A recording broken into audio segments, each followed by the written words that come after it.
ក្បែរថ្លៃរូបអូននៅឆ្ងាយឈោងឆាយបងភ័យគិតដល់ចរណៃចិត្តនៅមិនសុខ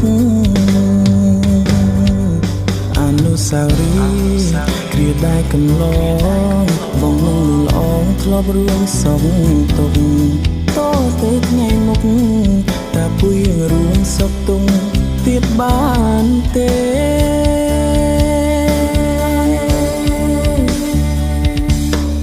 នឹកអូនខ្លាំងណាស់ចង់នៅក្បែរកា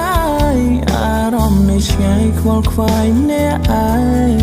ចង់ឃើញមុខស្ងួនចង់លឺសំឡេងខ្លាចអ្នកផ្សេងគេឆោមយកអូនបងគេមិនលក់ព្រោះនឹកដល់ស្រីបាត់ភ្នែកស្រមៃ